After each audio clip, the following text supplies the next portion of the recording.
Oke, kita mulai ya kuliahnya. Assalamualaikum warahmatullahi wabarakatuh. Waalaikumsalam warahmatullahi wabarakatuh. Ya, sebelumnya saya ucapkan terima kasih kepada teman-teman mahasiswa yang mengikuti mata kuliah Matematika Dasar ya. Ini kelasnya dari Pondok Miftahul Ulum Suren ya. Ya, Bu. Oke. Nah, mungkin ini karena pertemuan pertama kita ya teman-teman. Jadi sebelum kita ngobrolin tentang ya, mungkin saya sampaikan ya aturan main kita gitu di kuliah pertama ini. Jadi yang pertama saya akan menyampaikan terkait aturan kuliah dulu ya. Jadi karena beberapa kendala masih karena adanya COVID, kemudian kesibukan saya juga di tempat yang lain gitu, kemungkinan besar kuliah Matematika Dasar ini akan dilakukan secara virtual seperti ini ya, melalui Zoom meeting gitu. Dan teman-teman melalui ketua kelas nanti akan saya sampaikan link Zoom meeting setiap kali kita akan kuliah gitu. Dan di sini sebelum kita ngobrolin tentang apa itu Matematika Dasar dan juga apa aja yang akan kita pelajari selama kuliah Matematika Dasar, di sini saya akan perkenalan diri terlebih dahulu. Nama saya Siti Muyasaro atau biasa dipanggil dengan Ibu Saro. Di sini saya sebagai pengampu untuk mata kuliah Matematika Dasar untuk teman-teman di kelas MIFUL Suren gitu ya. Saya ini ya untuk studinya S1 saya ngambil pendidikan biologi di Untak Banyuwangi, kemudian untuk S2 saya ambil teknik lingkungan di Institut Teknologi Bandung. Kemudian saya udah bergabung di Unipar Jember itu sejak tahun 2018 gitu. Saya lulus 2016, kemudian sempat bekerja di Situbondo. Kemudian 1 tahun setelah di sana, saya kemudian bergabung di Unipar Jember. Nah, selain di Unipar Jember, saya juga punya beberapa kesibukan yang lain. Yang pertama, saya sebagai staf administrasi di MS Keling Siti Nursilah di Banyuwangi. Kemudian saya juga aktif sebagai site coordinator dari program Eco Ranger di Kabupaten Banyuwangi, yaitu sebuah program pemberdayaan masyarakat yang fokus pada pengelolaan sampah. Itu letaknya kalau teman-teman pernah mendengar itu di Pantai Pulau Merah. Nah, kemudian saya juga aktif sejak bulan Agustus ya, sejak akhir Juli itu sebagai konsultan individu untuk waste management specialist di Kementerian Pariwisata, membantu program pendampingan di Banyuwangi. Kemudian selain itu juga freelancer juga untuk beberapa kegiatan di perusahaan swasta maupun NGO maupun komunitas gitu ya. Kebanyakan sebagai seorang speaker, sebagai pembicara, sebagai pengisi materi gitu di beberapa kegiatan webinar mereka.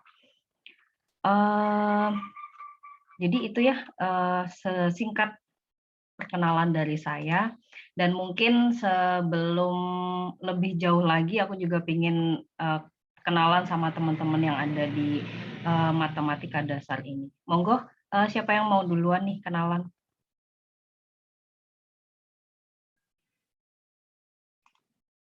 Atau aku tunjuk aja ya. Yang pertama mungkin yang udah on cam nih, Mbak Ulfa Dewi Yulia. Monggo Mbak Ulfa silakan perkenalan nama lengkap, nama panggilan, dan kegiatan sehari-hari selain kuliah apa aja. Silakan.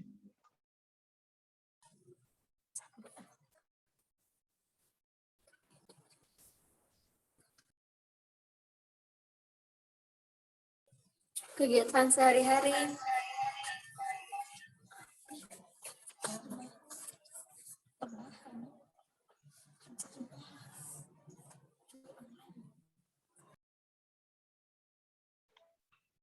Mbak Ulfa mungkin bisa diulangi lagi ya. Jadi dari nama lengkap, nama panggilan, sama kegiatan selain kuliah apa aja. Assalamualaikum warahmatullahi wabarakatuh.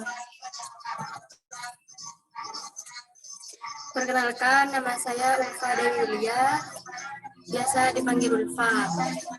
Alamat Suren Dampar, Adokombo. Kegiatan sehari-hari saya kalau tidak kuliah, bersih-bersih rumah.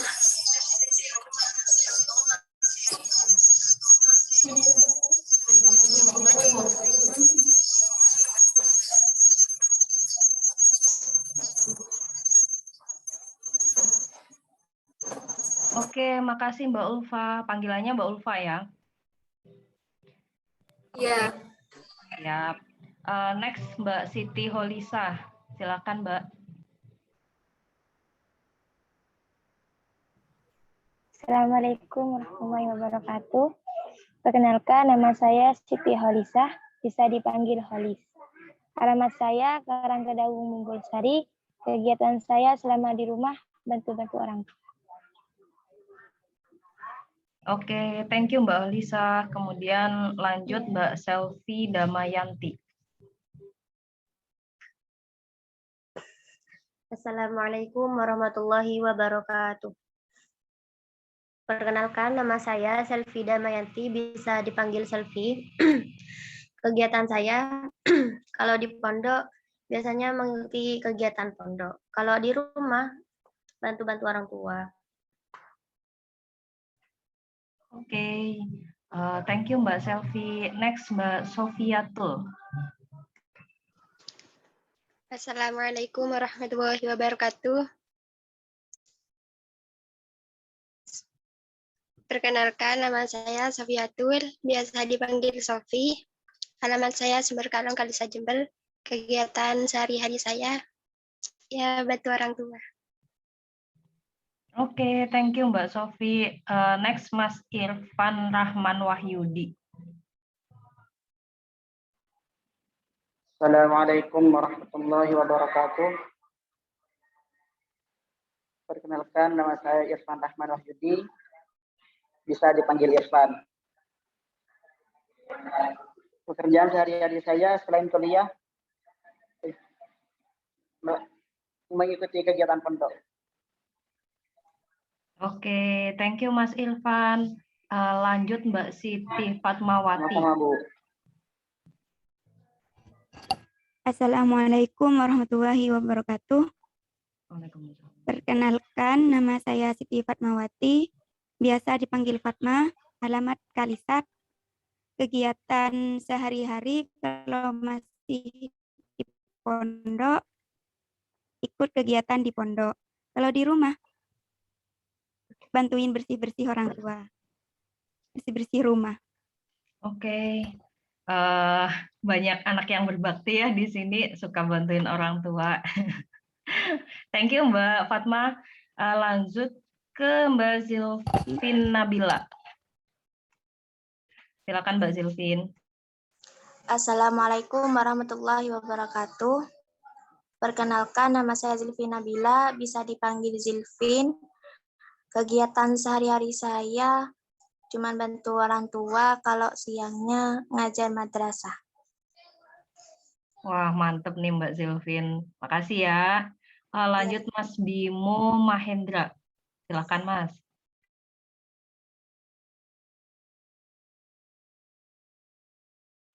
Masih di mute kayaknya Mas Bimo.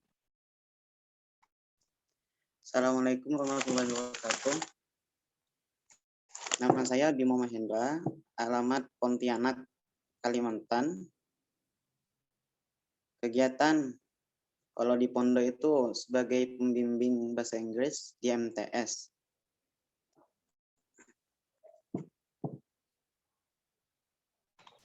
Oh, berarti Mas Bimo sekarang posisi ada di Jawa apa di Kalimantan, Mas Bimo? Di Jawa. Oh, di Jawa. Oke. Makasih Mas Bimo. Kita lanjut ke Ulfatul Hasanah 984@gmail.com. Silakan. Assalamualaikum warahmatullahi wabarakatuh. Perkenalkan, nama saya Ulfatul Hasanah, bisa dipanggil Ulfa. Kegiatan sehari-hari, kalau pagi jadi TU di sekolah, kalau siangnya bantu orang tua. Oke, makasih ya Mbak Ulfa. Ya, Bu. Lanjut kepada Mbak Fitria Ayu Ramadhani. Assalamualaikum warahmatullahi wabarakatuh. Perkenalkan, nama saya Fitria Ayu Ramadhani, dipanggil Fitri. Kalau kegiatan sehari-hari bantu orang tua. Oke, thank you Mbak Fitri. Kita lanjut ke Mbak Siti Nurhalisa. Assalamualaikum warahmatullahi wabarakatuh. Perkenalkan, nama saya Siti Nurhalisa, bisa dipanggil Lisa. Kegiatan sehari-hari, kalau pagi bantu orang tua, kalau siang kerja. Oke, kerjaannya di bidang apa Mbak Halisa? Di toko baju. Oke, makasih. Lanjut ke Muhammad Bahrul Fidayeh. Fidayeh apa Fidayeh nih? Monggo Mas. Assalamualaikum warahmatullahi wabarakatuh. Perkenalkan, nama saya Muhammad Bahrul Fidayah, bisa dipanggil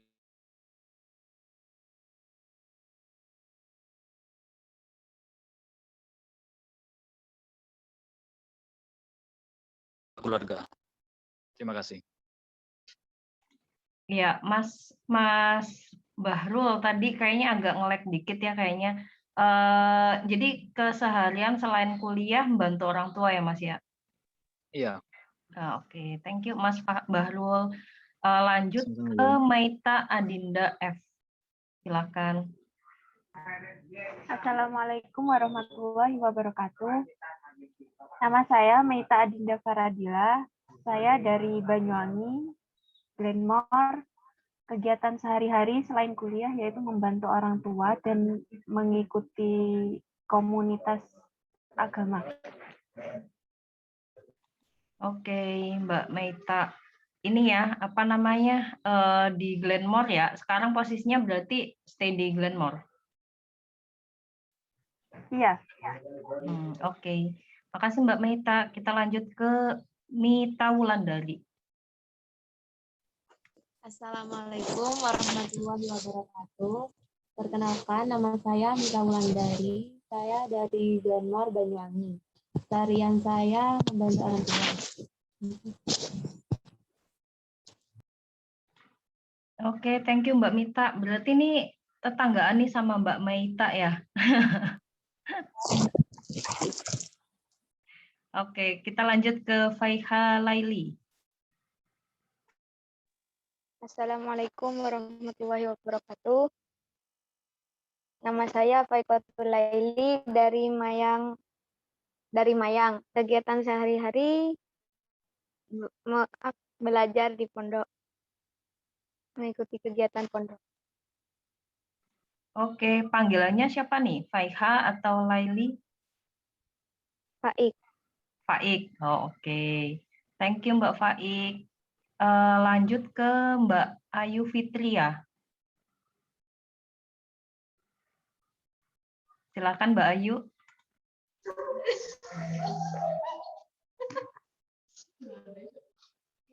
Assalamualaikum warahmatullahi wabarakatuh. Perkenalkan, nama saya Ayu Fitria, biasa dipanggil Ayu. Kegiatan sehari-hari kalau tidak kuliah mengajar. Mbak Ayu mau ngajar apa Mbak Ayu? Mengajar mengajar di dunia itu, Bu, di madrasah. Oh, Oke, thank you Mbak Ayu. Lanjut ke Mas Joko Andi Susilo. Mas Joko, silakan. Assalamualaikum warahmatullahi wabarakatuh.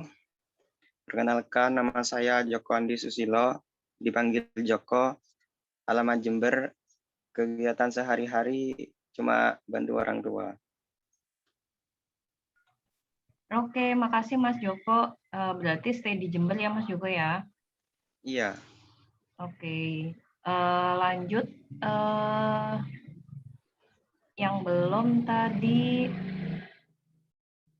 Fitria Ayu Ramadhani udah ya, Muhammad Bahrul udah, Zelin Aminarti Zelin, silahkan Mbak Zelin.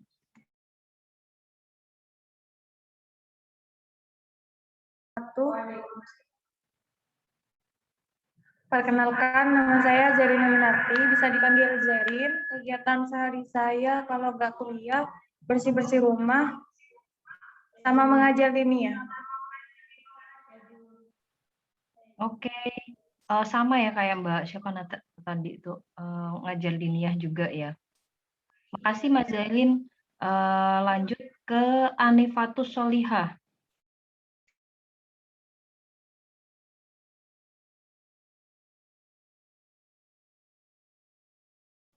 Masih di mute kayaknya Mbak Anifatus. Perkenalkan, nama saya Anifatus Solihah, bisa dipanggil Anif, alamat dari Sumber Salak, Redokombo. Kegiatan sehari-hari masih nyantri. Oke, udah berapa lama Mbak Anif nyantri di Miful ya, Miful Suren ya? Enggak, di Raudatul Ulum. Oh ya, udah berapa lama di sana? 6 tahun. Oke. Thank you Mbak Anif. Untuk yang lain, apakah ada yang belum perkenalan? Ada lagi kah yang belum perkenalan? Udah semua ya? Oke. Kalau gitu kita lanjut. Siapa Lailatul Fitri ya? Belum? Monggo Mbak Lailatul.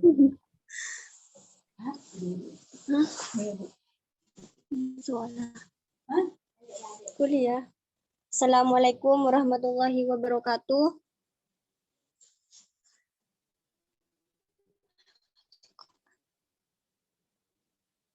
Perkenalkan, nama saya Lailatul Fitria, bisa dipanggil Fitri.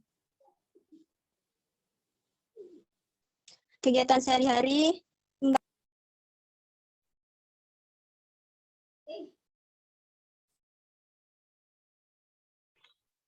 Iya Mbak, bisa tolong diulangi kegiatan sehari-hari apa Mbak Fitri? membantu orang tua sama ikut pencaksilat, Bu. Wih, mantap. Pencaksilatnya apa Mbak? Pagar Nusa. Oh, PN. Oke. Sip, thank you Mbak Fitri. Kemudian ada lagi kah yang belum kenalan sama teman-teman di sini? Siapa yang belum kenalan? Udah semua? Anissa Putri tadi udah ya?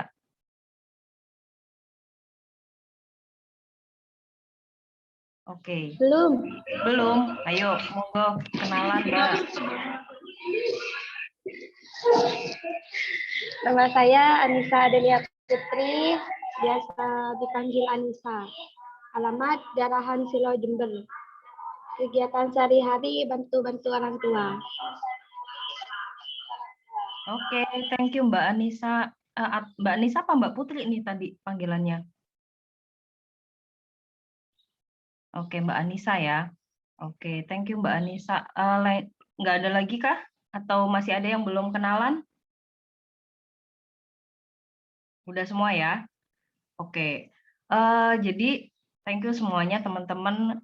Kenapa sesi kenalan ini menjadi sesi yang penting ya? Karena ini kali pertama kita ketemu ya, walaupun hanya berupa virtual gitu. Saya mohon maaf juga belum bisa mengunjungi teman-teman secara langsung di kelas gitu. semoga paling enggak satu kali nanti ya di pertemuan terakhir kita bisa ketemu tatap muka. Nanti saya akan hubungi perwakilan kelas ya untuk mengatur jadwalnya, dan saya harap walaupun pembelajaran kita nanti sebagian besar virtual, tidak mengurangi esensi ataupun kualitas dari hasil belajar kita di mata kuliah matematika dasar. Nah, ngomongin tentang matematika dasar, mungkin teman-teman pada bertanya-tanya gitu ya, kira-kira nanti selama kuliah matematika dasar itu akan belajar apa aja gitu ya di sini. Gitu. Nah, di sini matematika dasar kode mata kuliahnya adalah C001. Di sini jumlah SKS-nya ada 2. Mata kuliah ini merupakan penajaman dari materi matematika di SMA maupun di MA atau sederajat gitu ya, yang pada umumnya, sehingga tujuannya adalah untuk mempertajam penalaran teman-teman sebagai peserta kuliah agar lebih mampu berpikir secara logis. Nah, jadi memang secara umum ya, fungsi dari mata kuliah fungsi dari mata kuliah matematika ini adalah mengasah cara berpikir secara logis, cara berpikir secara rasional gitu ya, dengan adanya materi-materi ataupun latihan-latihan yang akan kita kerjakan bersama di mata kuliah matematika dasar gitu. Kenapa berpikir logis ini penting gitu ya? Karena di sini tentunya berbeda teman-teman antara yang sudah kuliah dengan yang tidak kuliah gitu ya. Jadi perbedaan mencolok itu adalah bagaimana cara kita berpikir secara runtut, menjelaskan secara runtut, menjelaskan secara logika, menggunakan logika yang bisa diterima secara umum. Itu adalah merupakan salah satu ciri orang-orang yang pernah belajar di bangku kuliah gitu. Jadi di sini teman-teman akan dilatih bagaimana yang disebut dengan berpikir secara logis gitu ya. Jadi selama 1 semester ini kita akan belajar tentang aljabar himpunan. Nah, jadi mungkin ini saya rasa ini udah pernah diterima ya pada saat SMA. Paling enggak di di kelas 1 atau kelas 2. Kelas 10 atau kelas 11 SMA ini sudah pernah teman-teman dapatkan aljabar himpunan. Di aljabar himpunan ini nanti kita akan belajar tentang sifat operasi himpunan, prinsip dualitas dan partisi gitu ya. Kemudian selain aljabar himpunan, yang kedua kita juga akan belajar tentang logika matematika gitu ya. Ini tadi yang aku sampaikan, kita di sini belajar untuk berpikir secara logis gitu ya. Di logika matematika ini kita akan tahu gitu apa yang dimaksud pernyataan, kemudian kalimat negasi ataupun ingkaran, kemudian pernyataan majemuk, ekivalen, konvers, inverse, dan kontraposisi, dan juga bagaimana membuat suatu kesimpulan secara logis dari beberapa statement yang diberikan gitu. Jadi di sini kita juga akan belajar membuat suatu penarikan kesimpulan hingga pernyataan berkuantor dan ingkarannya. Nah, kemudian untuk yang materi yang ketiga, ini adalah konsep dasar statistika. Nah, kenapa ini diberikan di matematika dasar? Nah, teman-teman di sini nanti di akhir ini ya, di semester 7 atau semester 8, teman-teman akan menyelesaikan namanya tugas akhir atau skripsi. Nah, salah satu yang diperlukan untuk menyelesaikan skripsi itu adalah metodologi penelitian dan juga statistika gitu ya, karena teman-teman harus menghitung data dan lain-lain. Nah, di sini konsep dasar statistika itu teman-teman akan belajar bagaimana cara menyajikan data gitu ya. Apakah menggunakan diagram, apakah menggunakan tabel dan lain-lain gitu. Terus bagaimana ukuran pemusatan data gitu ya. Ada yang namanya rata-rata, ada yang namanya median, ada yang namanya data paling banyak modus dan lain-lain gitu ya. Kemudian ada yang namanya ukuran penyebaran data, nilai baku, permutasi, kombinasi hingga ke peluang gitu. Jadi nanti di sini kita emang benar-benar belajar dari hasil belajar teman-teman di matematika dasar ini benar-benar akan terpakai selama teman-teman kuliah di S1 Pendidikan Biologi gitu ya. Nah, capaian pembelajaran setelah teman-teman mengikuti matematika dasar selama 1 semester ini, yang pertama adalah mahasiswa itu mampu menggunakan operasi dan sifat serta manipulasi dalam pemecahan masalah yang berkaitan dengan bentuk aljabar himpunan.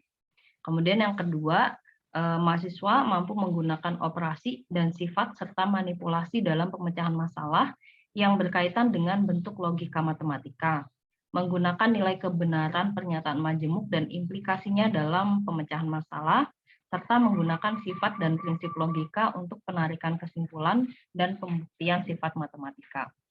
Nah, kemudian yang ketiga adalah mahasiswa juga mampu menguasai pengetahuan konseptual dan prosedural serta keterkaitan keduanya dalam konteks materi statistika, gitu ya.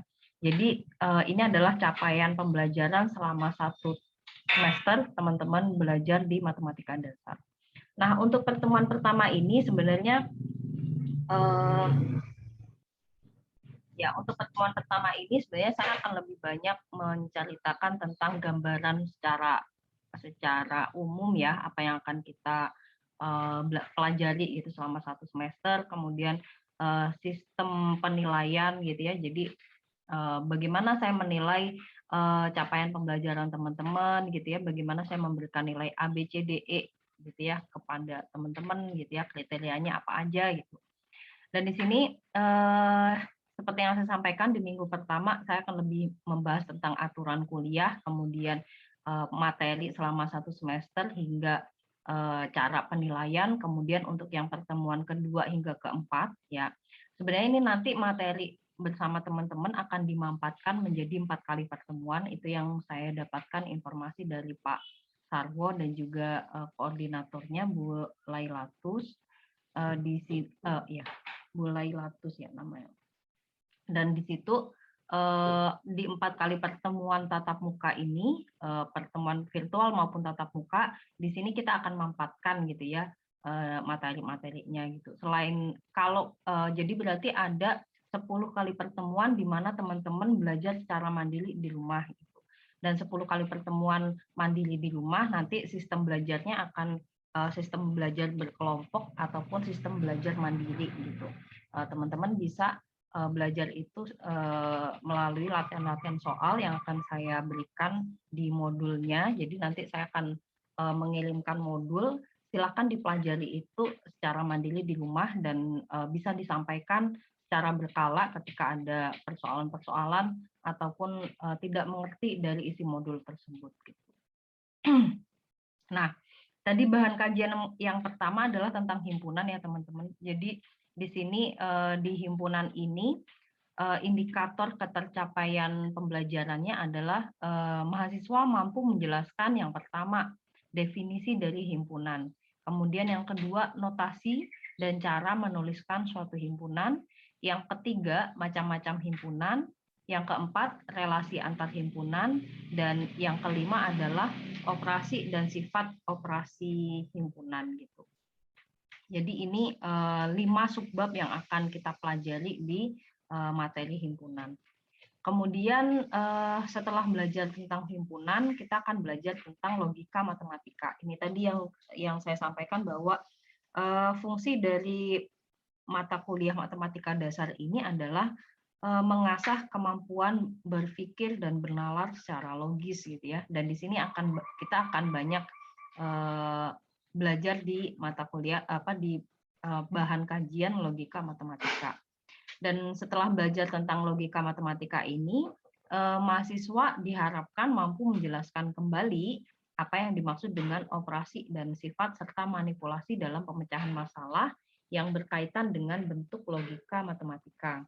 Kemudian yang kedua, nilai kebenaran dari pernyataan majemuk dan implikasi dalam pemecahan masalah. Kemudian yang ketiga adalah sifat dan prinsip logika untuk penarikan kesimpulan dan pembuktian sifat matematika. Nah, itu jadi mungkin nanti untuk yang logika matematika ini akan materinya akan cukup mampat ya, di sini akan cukup padat gitu ya.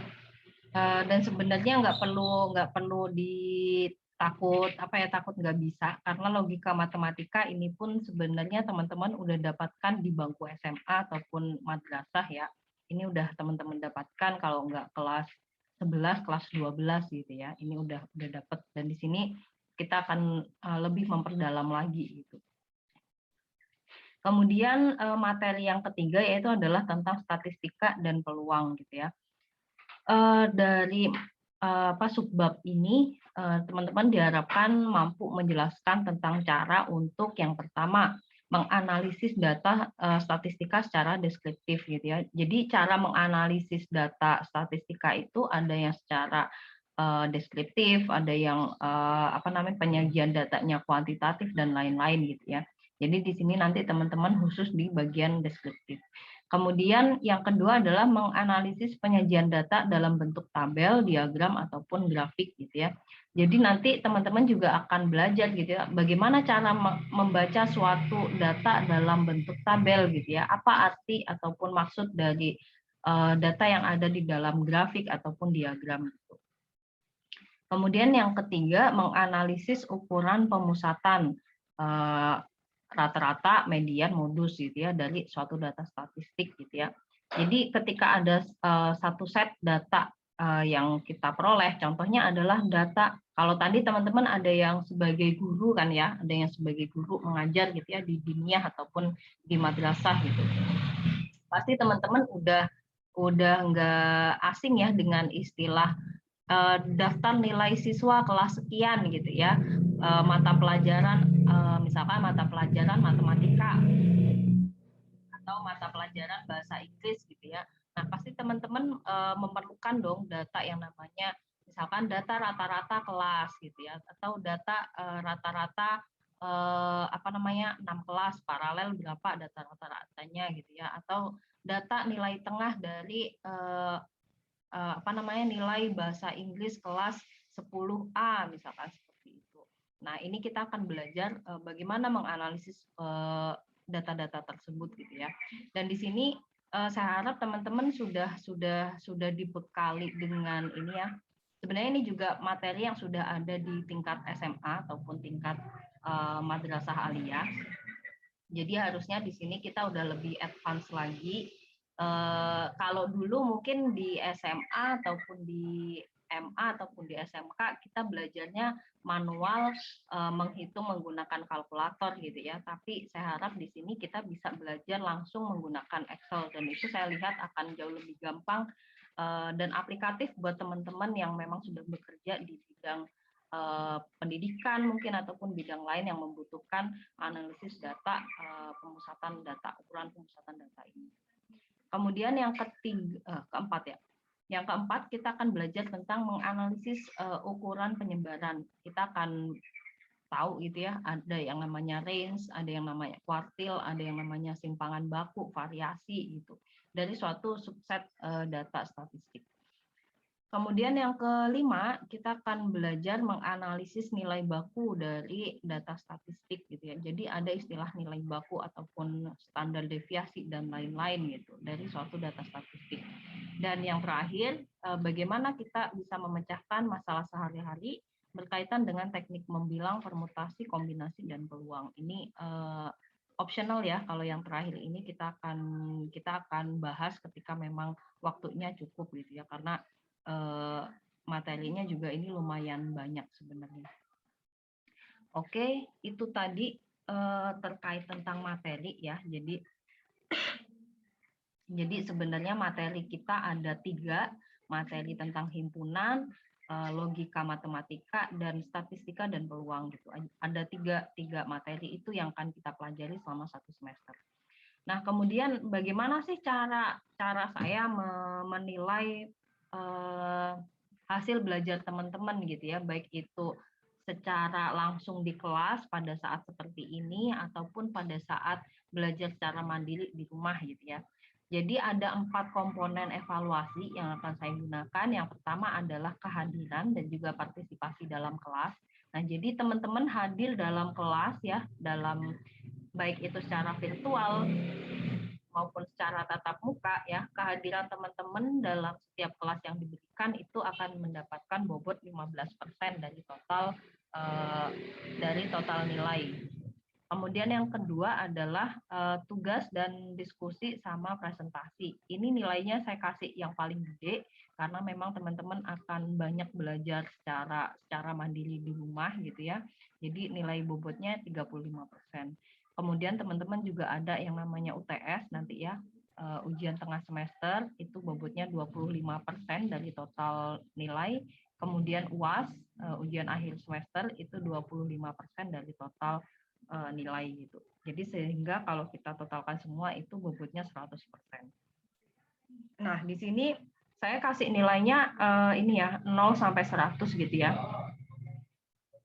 Untuk nilai tugas dan lain-lain gitu. Itu nilainya 0 sampai 100 gitu. Jika akumulasi nilai teman-teman setelah kita bobotkan dari kehadiran, tugas, UTS, UAS gitu ya. Kalau nilainya 90 ke atas, itu teman-teman akan mendapatkan nilai A. Kalau 80 hingga 89, itu akan mendapatkan nilai B. Kalau 70 hingga 79, itu akan mendapatkan nilai C. Kemudian untuk nilai di bawah 70, untuk nilai di bawah 70 itu mohon maaf sekali berarti teman-teman wajib mengulang mata kuliah matematika dasar gitu ya. Kalau teman-teman dapat D dan E itu artinya teman-teman harus mengulang gitu. Dan di sini saya akan menggunakan referensi berupa modul pembelajaran. Jadi nanti teman-teman akan mendapatkan satu modul pembelajaran saya akan bikinkan. Insya Allah minggu depan saya sampaikan ke perwakilan mahasiswa ya. Mas siapa kemarin itu yang hubungin saya. Nah, di situ saya akan sampaikan modul pembelajarannya dan sebagian modul itu berisi materi, sebagiannya lagi berisi latihan soal dan sebagian lagi berisi tugas. Nah, jadi nanti teman-teman bisa belajar bersama kelompok gitu ya ataupun belajar mandiri ataupun belajar melalui tutorial YouTube atau lain-lain gitu. Saya membebaskan teman-teman untuk media pembelajarannya, metode pembelajarannya seperti apa. Gitu. Mungkin itu dulu ya yang terkait RPS, rencana pembelajaran 1 semester ini. Sebelum kita lanjut ke bahasan selanjutnya, mungkin ada yang mau ditanyakan.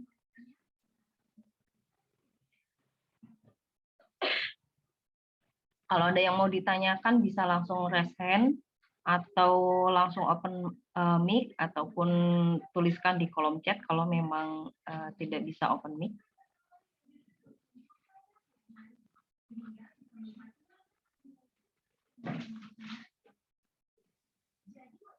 Oke. Diem berarti saya anggap udah paham semua ya.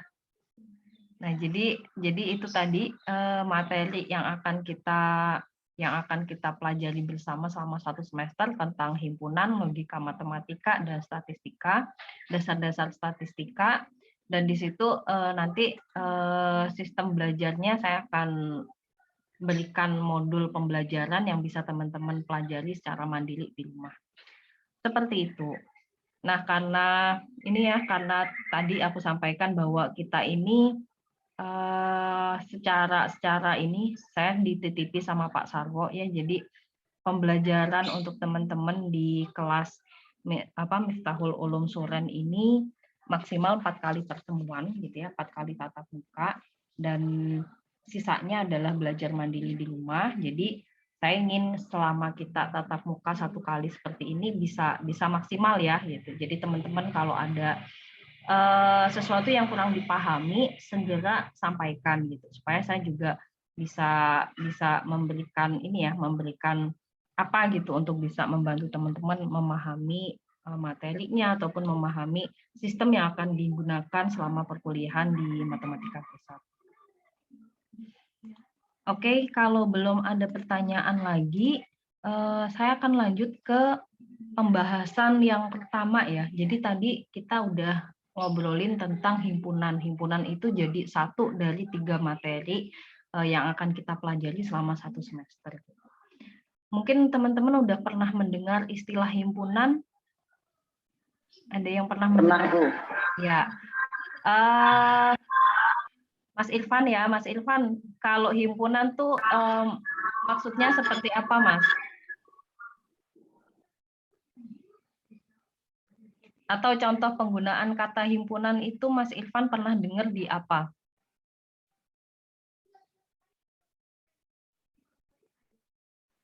Ya. Apa ya? Mas. Ya. Di materi aljabar itu. Oke, di materi aljabar ya. Oke. Selain itu ada lagi? Oke. Jadi istilah himpunan sebenarnya banyak kita gunakan di kehidupan sehari-hari ya. Contohnya adalah himpunan mahasiswa jurusan. Himpunan mahasiswa jurusan matematika, himpunan mahasiswa jurusan pendidikan biologi gitu ya. Atau himpunan pedagang ikan di desa X gitu misalkan. Itu contoh penggunaan kata himpunan yang sering kita dengarkan di kehidupan sehari-hari ya. Jadi himpunan ini sebenarnya hal yang udah sering kita dengarkan gitu di kehidupan sehari-hari ya, bukan hal yang asing lagi, bukan hanya hal yang ditemukan di matematika gitu ya. Nah, sebenarnya apa aja sih yang akan kita pelajari di mata di satu materi himpunan ini. Jadi bahan kajiannya ada 5 ya. Yang pertama adalah tentang definisi, yang kedua adalah notasi dan cara penulisannya, kemudian yang ketiga adalah jenis-jenis himpunan itu sendiri, yang keempat relasi antar himpunan, dan yang kelima adalah operasi dan sifat operasi himpunan. Untuk yang nomor 1 sama nomor 3 ini akan disampaikan pada hari ini ya, pada pagi ini. Untuk yang nomor 4 dan nomor 5 ini saya akan memberikan satu modul pembelajaran, teman-teman bisa pelajari di sana. Dan insya Allah nanti juga saya akan membuatkan kayak semacam ini ya, video tentang pembahasan relasi antar himpunan dan operasi dan sifat operasi himpunan. Jadi teman-teman bisa belajar melalui modul dan video rekaman itu. Nah, setelah belajar tentang himpunan ini, diharapkan mahasiswa mampu memahami tentang definisi himpunan, cara penulisan suatu himpunan, macam-macam ataupun jenis himpunan itu ada berapa, kemudian relasi antar himpunan hingga sifat dan operasi himpunan. Nah, untuk yang pertama tentang definisi himpunan. Jadi himpunan itu kalau definisi yang pertama ya, himpunan itu adalah kumpulan dari suatu objek yang mempunyai syarat keanggotaan tertentu yang dapat didefinisikan secara jelas. Nah, jadi yang namanya himpunan itu berarti anggota-anggota di dalamnya itu mempunyai sifat yang sama gitu ya, ataupun ada kesamaan tertentu antara anggota yang satu dengan anggota yang lain yang ada di dalam himpunan tersebut. Kemudian ada definisi yang kedua, himpunan adalah kumpulan benda atau objek yang dapat didefinisikan dengan jelas sehingga dengan tepat dapat diketahui objek tersebut himpunan dan yang tidak termasuk dalam himpunan. Nah, jadi istilahnya gini, dengan adanya standar ataupun syarat dari suatu anggota himpunan, kita bisa tahu gitu ya, oh ini ataupun si A ini merupakan anggota himpunan, oh si B ini bukan anggota himpunan gitu ya, karena adanya syarat anggota yang sudah didefinisikan dengan jelas gitu. Bisa juga disebut bahwa himpunan itu sama dengan kumpulan gitu. Contohnya seperti itu. Nah, di sini ada contoh ya, ada beberapa contoh.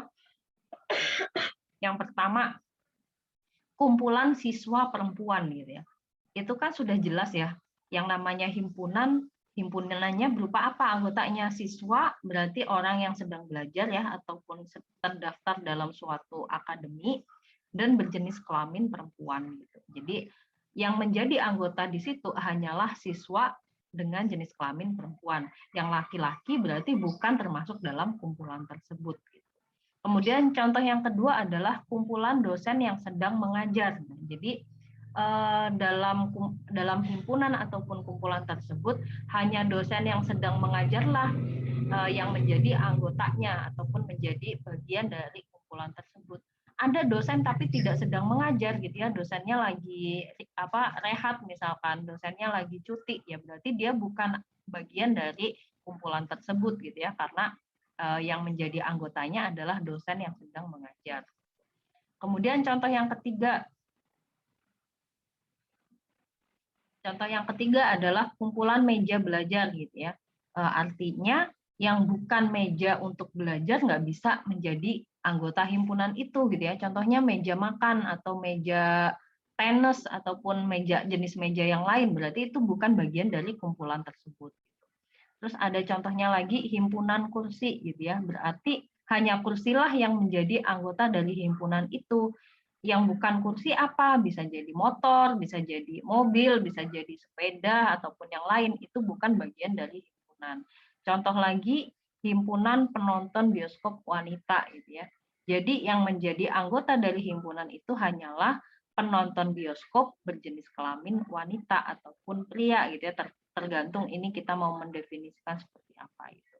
Jadi ini adalah contoh definisi dari himpunan ya. Jadi himpunan itu objeknya ataupun anggotanya itu punya syarat yang jelas gitu ya, didefinisikan secara jelas. Apakah definisi itu dari jenis kelaminnya, ataukah definisi itu dari statusnya, ataukah definisi itu dari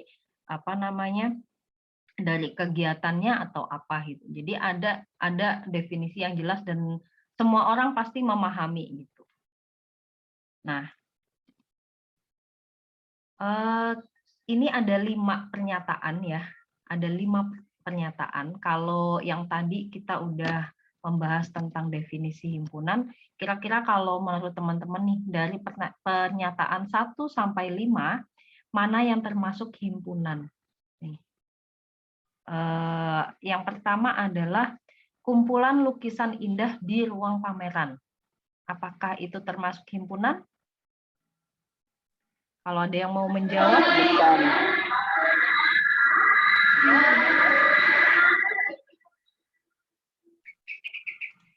siapa tadi yang menjawab? Silakan, Mas Irfan ya, atau Mas Muhammad Bahrul? Ya, silakan. Bukan, Bu. Bukan, kenapa, Mas? Karena kalau di ruang pameran itu pasti lukisannya indah semua. Oke. Terus selain Mas Irfan tadi ada yang mau jawab lagi? Thank you ya Mas Irfan. Ada yang mau jawab lagi? Mas Bahrul tadi ya?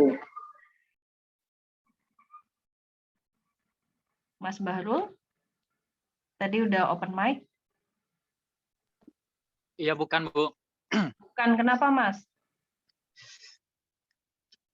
Karena memang benar yang katanya Mas Irfan.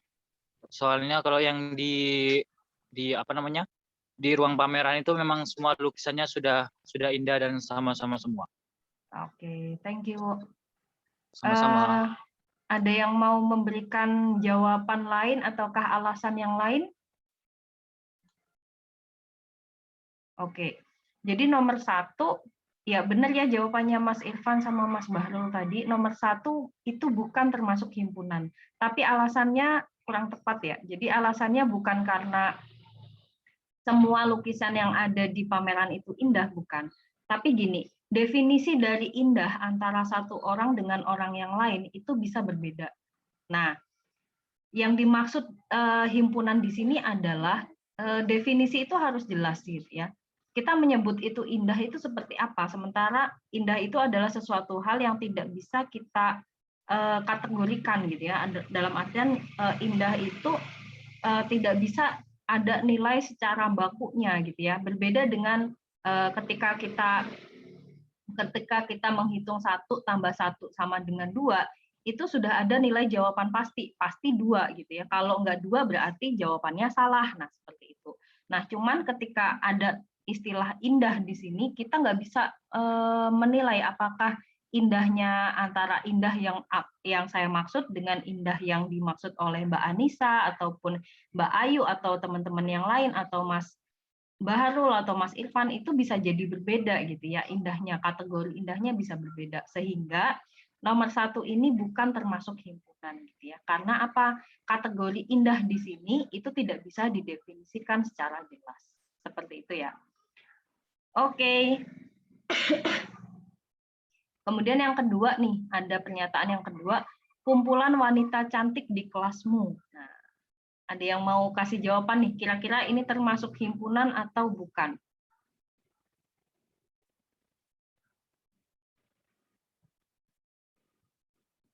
Oke, ada yang mau coba menjawab?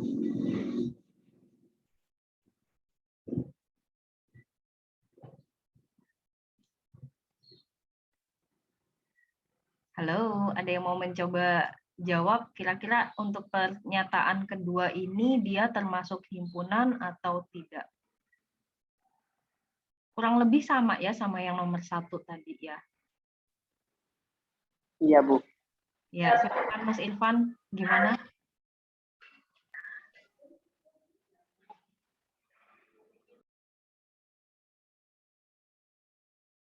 Ya, Mas Irfan mau jawab?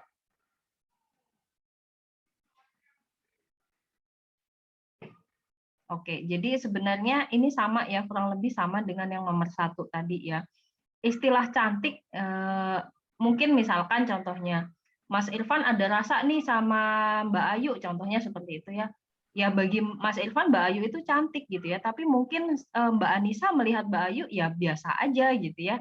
Karena sama-sama cewek gitu ya, biasa aja sih Mbak Ayu gitu ya. Tapi untuk yang punya rasa ya Mbak Ayu ini cantik gitu. Jadi istilah cantik di sini tidak bisa terdefinisi dengan jelas gitu ya, karena persepsi antara satu orang dengan orang yang lain bisa jadi berbeda. Nah, itulah kenapa pernyataan nomor 2 ini tidak bisa masuk ke dalam himpunan gitu ya, tidak bisa kita sebut sebagai himpunan.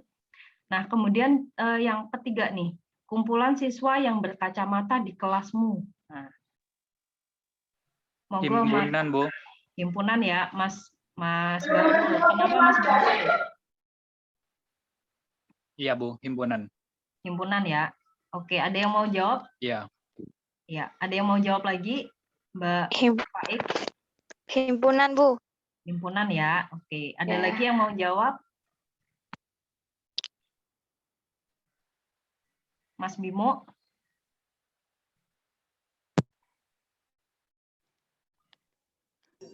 Himpunan, Bu. Oke, Mbak Holisa. Ya, benar ya. Jadi nomor 3 ini termasuk himpunan karena kita bisa mendefinisikan jelas. Oh, yang berkacamata berarti dia yang memakai kacamata gitu ya, yang masuk ke dalam anggota himpunan. Kemudian yang nomor 4 nih, kumpulan orang baik di Desa Sukamaju. Nah, ini Bukan, Bu. Bukan ya? Bukan, Bu. Bukan, Bu. Oke, sip. Bukan, guru. Oke, makasih. Nah, ini berarti kita udah cukup, teman-teman udah cukup paham ya, mana yang himpunan, mana yang enggak gitu ya. Jadi, himpunan itu adalah sesuatu hal yang bisa kita definisikan dengan jelas gitu. Orang baik ya mungkin baik bagi saya, belum tentu baik buat Mbak Selvi, contohnya seperti itu ya. Atau baik buat Mbak Selvi, belum tentu baik buat Mbak Anissa, contohnya seperti itu. Ini contoh dari definisinya gitu ya. Jadi dalam suatu himpunan itu harus jelas definisi dari anggotanya. Kemudian yang nomor 5 nih, kumpulan hari kerja dalam seminggu. Nah, seminggu hari kerja itu hari apa? Itu saya rasa udah jelas ya. Ini masuk dalam anggota himpunan gitu. Karena hari kerja itu udah jelas Senin sampai Jumat gitu, atau Senin sampai Sabtu gitu. Nah, berarti nomor 5 ini juga termasuk dalam himpunan karena bisa didefinisikan dengan jelas. Oke. Nah, selanjutnya adalah bagaimana sih cara kita menuliskan suatu himpunan gitu ya. Nah, di sini suatu himpunan itu biasanya diberi nama atau dilambangkan dengan huruf besar atau huruf kapital A, B, C, dan seterusnya sampai dengan Z. Adapun benda atau objek yang termasuk dalam himpunan tersebut, termasuk dalam anggotanya, itu dituliskan menggunakan pasangan kurung kurawal dan antar anggotanya dibatasi dengan tanda koma. Untuk lebih gampangnya seperti ini. Jadi cara penulisan himpunan itu ada 3 ya, menggunakan bentuk daftar, menggunakan bentuk perincian, ataupun menggunakan kalimat. Nah,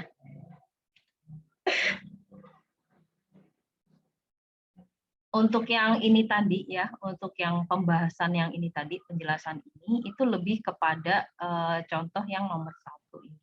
Jadi dia menuliskan anggota himpunan itu menggunakan bentuk daftar atau menuliskan semua anggotanya. Contohnya adalah anggota himpunan P gitu ya. Itu ada 0, 1, 2, 3 gitu ya. Menuliskannya adalah P sama dengan kurung kurawal 0, 1, 2, 3 kurung kurawal tutup gitu ya. Jadi anggota P itu ada 4 gitu. Anggota P itu ada 4, 0, 1, 2, dan 3 gitu. Contoh lain adalah Q atau Q gitu ya. Q sama dengan anggota Q ya. Anggota himpunan Q itu ada Bandung, Jakarta, Semarang, dan Blitar. Beginilah cara penulisannya gitu ya. Jadi ada 4 anggota di mana untuk memisahkan antara anggota satu dengan anggota yang lain itu menggunakan tanda baca koma. Kemudian ada juga cara menuliskan himpunan itu dengan bentuk perincian atau set builder form gitu ya. Cara menuliskan syarat keanggotaannya. Contohnya seperti ini. Anggota P kita merujuk kepada yang contoh pertama ini tadi ya. Anggota P itu adalah X itu kurang atau sama dengan 4, di mana X itu adalah bilangan cacah gitu ya.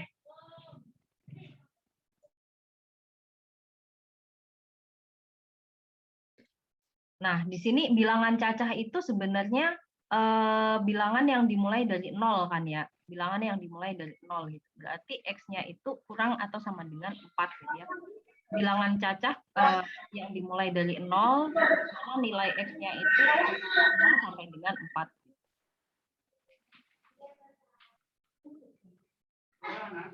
Nah, di sini berarti anggota P itu apa aja gitu. Anggota-anggotanya ya berarti 0, 1, 2, 3, 4. Nah, gitu. Berarti total jumlah anggota P berapa? 5 ya. 5. Contohnya seperti itu. Kemudian yang ketiga adalah dengan kalimat gitu ya. Jadi menuliskan himpunan itu menggunakan kalimat. Contohnya adalah P sama dengan himpunan bilangan cacah kurang dari 4 gitu ya. Kalau dengan ini, dengan kalimat ini berarti karena ini kurang dari 4 berarti jawabannya adalah anggotanya 0, 1, 2, 3. Oke. Sip, mantap. Nah, jadi seperti itu ya teman-teman. Saya rasa ini juga sudah menjadi materi dasar ketika teman-teman masih di bangku SMA ya. Dan sudah cukup paham lah. Nah, jadi itu cara menuliskan himpunan. Mana yang benar? Ketiga-tiganya benar gitu ya. Teman-teman boleh menuliskan menggunakan cara nomor 1, boleh menuliskan menggunakan cara nomor 2, boleh menuliskan dengan cara nomor 3. Ketiga-tiganya benar gitu. Nah, kemudian kita lanjut kepada macam-macam ataupun jenis-jenis himpunan. Ada yang namanya himpunan semesta. Ya, jadi himpunan semesta itu adalah himpunan yang anggotanya terdiri dari semua elemen yang sedang dibicarakan. Ya, jadi himpunan semesta itu ya keseluruhan gitu ya. Contohnya adalah himpunan petani, himpunan guru, himpunan nelayan dan lain-lain. Ya. Nah, cara menggambarkan himpunan semesta ini ataupun suatu himpunan tertentu itu bisa menggunakan diagram Venn. Ini juga sudah menjadi materi di SMA ya, kurasa bukan hal yang asing lagi buat teman-teman. Contohnya adalah seperti ini yang digambar yang sebelah kiri ya. Itu adalah kotak tulisannya S gitu ya. Jadi ini adalah simbol dari himpunan semesta S gitu. Kemudian yang gambar sebelah kanan gitu ya, di himpunan semesta S atau semesta S gitu ya keseluruhan itu ada namanya himpunan A gitu ya, atau kelompok A gitu. Di kelompok A ini merupakan bagian dari himpunan semesta S. Kemudian yang kedua adalah himpunan kosong atau empty set gitu ya. Adalah himpunan yang tidak memiliki anggota atau elemen. Di sini himpunan kosong itu merupakan himpunan bagian atau subset dari semua himpunan. Himpunan kosong dapat dinotasikan dengan kurung kurawal tanpa ada isian sama sekali, ataupun menggunakan lambang yang seperti nol dan dicoret seperti itu ya. Jadi itu adalah lambang dari himpunan kosong. Contoh himpunan kosong itu seperti apa? Contohnya adalah himpunan bilangan asli kurang dari 1. Nah, nggak ada kan ya? Jadi bilangan asli itu kan yang paling ya.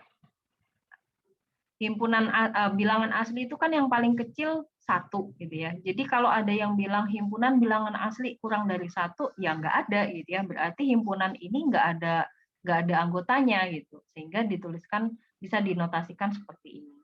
Contoh yang kedua adalah himpunan manusia berkaki 4. Nah, kira-kira ada nggak manusia berkaki 4 gitu ya?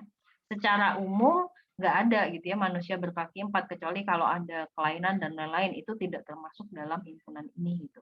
Jadi himpunan manusia berkaki 4 ya dia tidak punya anggota gitu ya, atau kita sebut dengan himpunan kosong. Kemudian ini contoh lagi adalah anggota A itu kurang dari 6, A itu anggotanya itu kurang dari 6 dan lebih dari 5. Sementara X itu adalah bilangan bulat gitu ya, anggota bilangan bulat. Ada nggak bilangan bulat yang nilainya itu lebih dari 5 tapi kurang dari 6 gitu? Nggak ada kan ya? Nah, berarti anggota dari himpunan A ini kosong gitu, karena dia tidak memiliki anggota sama sekali gitu. Kemudian contohnya adalah himpunan nama-nama hari yang diawali dengan huruf C. Apa ya huruf C ya? Gitu. Nggak ada kan gitu. Karena Senin, Selasa, Rabu, Kamis, Jumat, Sabtu gitu ya. Nggak ada yang diawali huruf C gitu ya. Berarti himpunan ini kosong, tidak ada anggotanya. Seperti itu.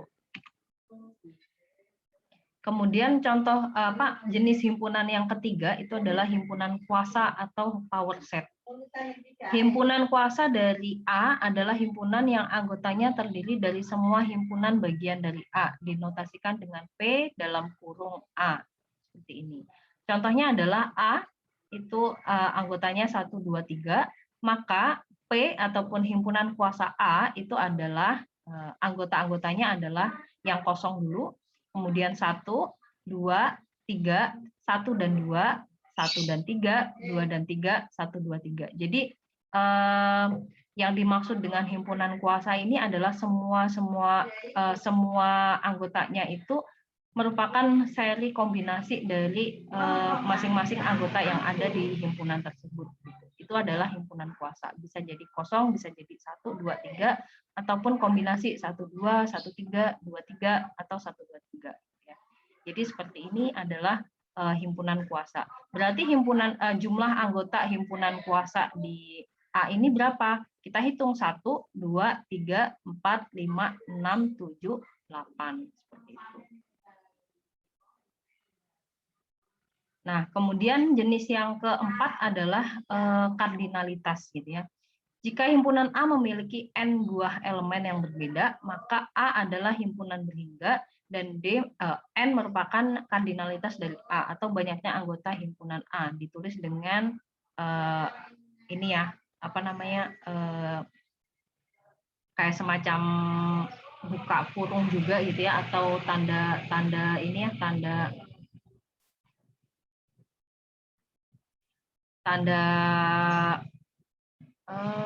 apa ya saya bilangnya ya, tanda harus wajib positif gitu ya. Nanti saya cari lagi istilahnya. Nah, seperti ini penulisannya gitu. Nah, contohnya adalah anggota himpunan A itu adalah 1 dan 2. Maka kardinalitas dari A ini sebenarnya contoh yang tadi ya, sama dengan himpunan kuasa tadi. Itu adalah 0, 1, 2, 3 gitu ya. Jadi jumlahnya A itu ada 2 ya. Kardinalitas dari A itu ada 2, 1 dan 2. Sementara jumlah dari yang tadi yang himpunan kuasa ini tadi, jumlahnya itu ada 4, karena kita hitung 1, 2, 3, 0, 1, 2, dan 3. Nah, kemudian yang B,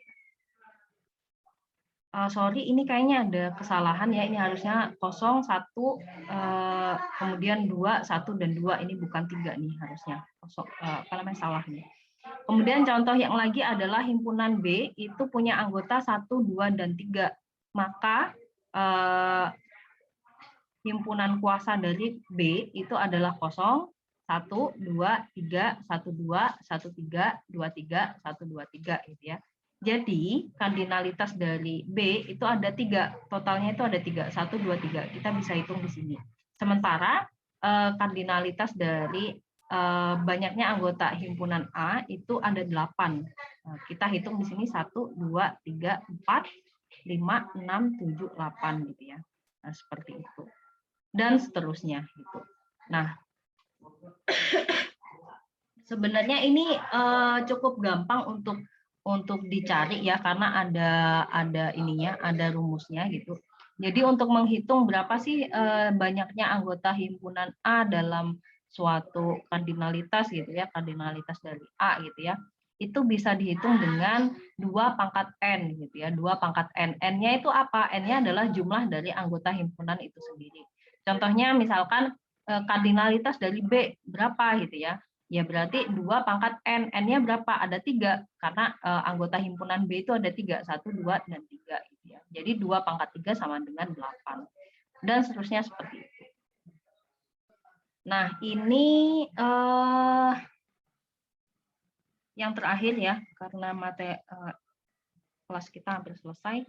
Jadi untuk menguji pemahaman teman-teman di sini ada 2 ya, ada 2 soal untuk kuis teman-teman, bisa teman-teman kerjakan mandiri ataupun berkelompok. Di sini ada 2 pertanyaan. Yang pertama adalah ada anggota himpunan semesta maupun himpunan B ya. Di sini teman-teman bisa menuliskannya, menggambarkan himpunan semesta tersebut dalam diagram Venn. Nah, contohnya seperti yang di slide ini gitu ya. Himpunan semestanya apa, kemudian yang himpunan B-nya apa gitu. Silakan dibuat dalam diagram Venn. Kemudian soal yang kedua, diketahui himpunan berikut ini. Yang pertama adalah himpunan B, Kediri, Pare, Blitar, Kediri, Pare gitu ya. Kemudian himpunan D adalah himpunan bilangan asli kurang dari 1. C adalah himpunan di mana X kurang dari 4 ataupun X kurang dan sama dengan 5 gitu. Kemudian himpunan A terdiri dari 1, 3, 3, 5, 3, 2, dan 5 gitu ya. Pertanyaannya adalah silahkan tentukan kardinalitas dari A, B, C, dan D. Kemudian yang kedua, tentukan banyaknya anggota himpunan kuasa A, B, C, dan D, dan tentukan himpunan kuasa dari A, B, C, dan D. Jadi pertanyaannya ada di kardinalitas dan juga himpunan kuasa. Teman-teman bisa cek lagi di ini ya, di macam-macam himpunan tadi. Kalau himpunan kuasanya berarti penulisannya seperti apa? Seperti ini gitu ya. Kalau himpunan kardinalitas berarti yang dihitung adalah berapa sih jumlah kardinalitas dari anggota himpunan tersebut. Ya, mungkin itu dulu yang bisa saya sampaikan pada kuliah yang pertama ini. Jadi untuk yang 2 soal ini silakan teman-teman kerjakan secara manual, ditulis tangan nggak masalah, atau kalau mau ketik juga nggak apa-apa. Silakan di ini ya, kalau memang tulis tangan nanti hasil tulisannya di scan ataupun difoto dan dikirimkan ke ketua kelas gitu ya. Kalau berupa file berarti ya dikirimkan dalam bentuk PDF, boleh ke ketua kelas seperti itu. Nah, saya ingatkan juga untuk teman-teman yang hari ini hadir kuliah, silahkan mengisi form absensi ya, form presensi, form daftar hadir sebagai bentuk laporan kegiatan teman-teman hari ini. Dan ini untuk yang 2 soal ini jawabannya silakan dikirimkan ke saya maksimal minggu depan. Berarti minggu depan tanggal berapa? Tanggal 26 ya, itu maksimal banget bisa disampaikan melalui Mas siapa nih namanya? Ya, nanti saya akan sampaikan melalui perwakilan mahasiswa ya terkait ini. Silakan teman-teman sampaikan kepada beliau nanti hasil dari jawabannya. Itu dulu yang bisa saya sampaikan sebelum kita tutup pertemuan hari ini. Mungkin ada yang mau ditanyain terkait tugas ataupun terkait materi tentang himpunan, silakan.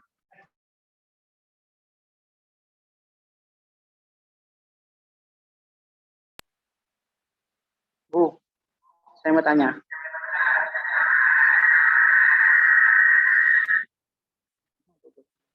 Ya, silakan. Itu bedanya anggota himpunan kuasa sama himpunan kuasa itu gimana, Bu? Oke, kalau anggota himpunan kuasa ini kan yang ditanyain banyaknya anggota ya, jumlah anggota himpunan kuasa ya. Nah, di sini teman-teman kan bisa di sini kelihatan kan ya, anggota himpunan kuasa jumlahnya berapa gitu ya. Misalkan himpunan A 1, 2, dan 3. Kalau himpunan kuasanya A berarti jumlahnya adalah kita lihat di sini yang kosong 1, kemudian 2, 3, 4, 5, 6, 7, 8 gitu ya. Jadi jumlah anggota himpunan kuasa A itu ada 8 gitu ya. Itu untuk yang pertanyaan 2B ini tadi. Kemudian untuk pertanyaan 2C, himpunan kuasa apa gitu ya. Berarti himpunan kuasanya ya ini dituliskan P dalam kurung A sama dengan kurung kurawal. Nah, dituliskan semuanya anggota himpunan kuasanya. Seperti itu, Mas. Oh iya, makasih ya, Bu. Oke, gitu. Jadi seperti itu ya. Jadi untuk yang banyaknya anggota berarti dihitung anggotanya berapa gitu. Berarti ini sebenarnya pertanyaannya agak kebalik ya. Harusnya himpunan kuasa dulu baru menghitung banyaknya anggota himpunan kuasa. Ya, seperti itulah. Udah paham ya, Mas ya? Paham sudah, Bu. Oke. Untuk yang lain gimana?